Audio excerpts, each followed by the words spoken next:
welcome to Scarborough, welcome to Yorkshire. You've probably seen the adverts at the beginning of Heartbeat with the new Welcome to Yorkshire logo on, an alternative to going abroad, especially this year with recession, and we're finding that we're getting, certainly on the railway, we've got record numbers so far of people actually travelling on the train. North Bay Railway Company, we took over the railway 2.5 years ago from Scarborough Borough Council. The railway was built in 1931.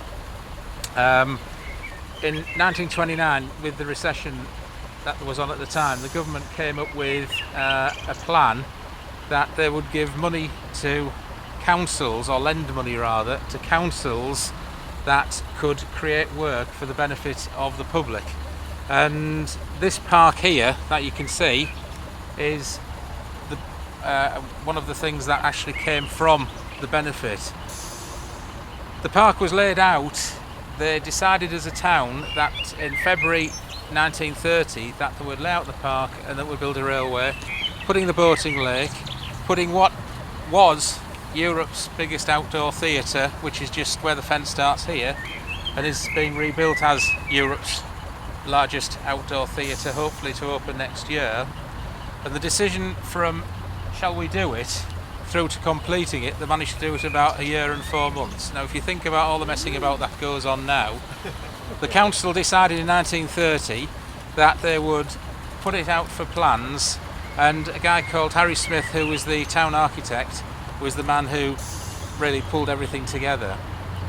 In the May 1930 council meeting, they decided that they would apply for funding from the government, which was the Public Health Board, and from there they actually applied for the funds in the September. It was granted in the November. The first sod was cut on the first Tuesday of January, and the park opened on the 23rd of May 1931.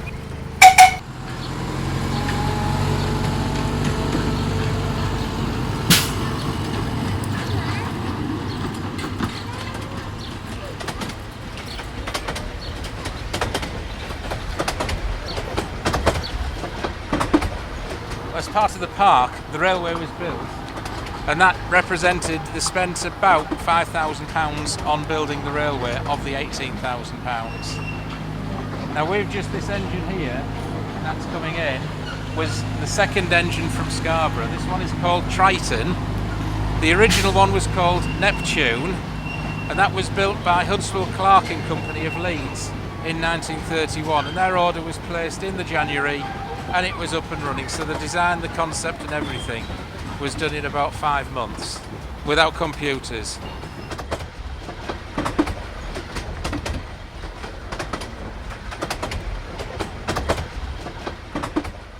Now, as you probably heard, it isn't a steam engine. It was absolutely cutting edge technology. It hadn't been done before. And Neptune is the locomotive that was the test bed for Huntsville Clark and Company to effectively create the transition from steam to diesel. When this was built in 1932, or alternatively in 1931, Neptune, which we'll show you over at the shed, is actually in bits. It was absolutely cutting edge technology.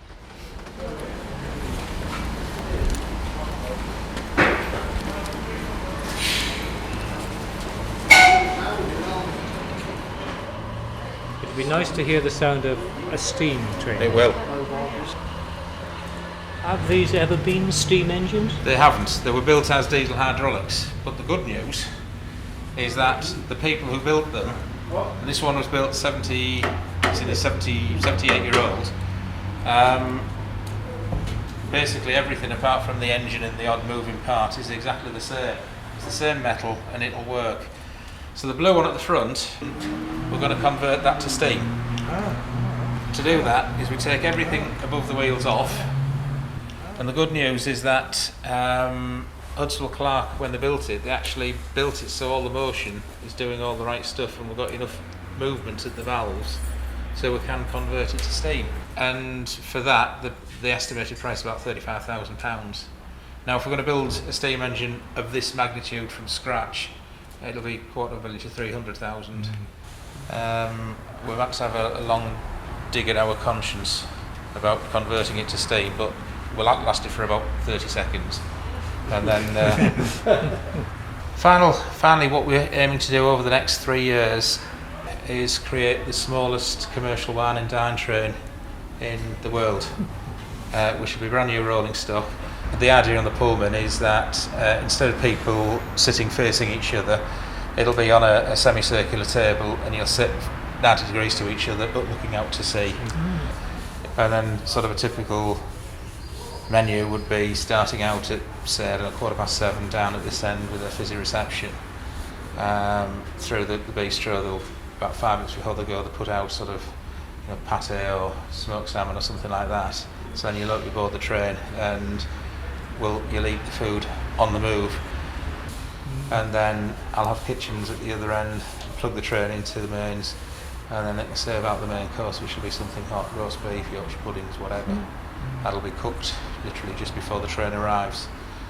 25 minutes, 30 minutes, train comes back down, run round, eat the sweet, going back up, run round, come back, sit, coffee, liqueurs, after eights, whatever, and then back down for a 9:45 finish.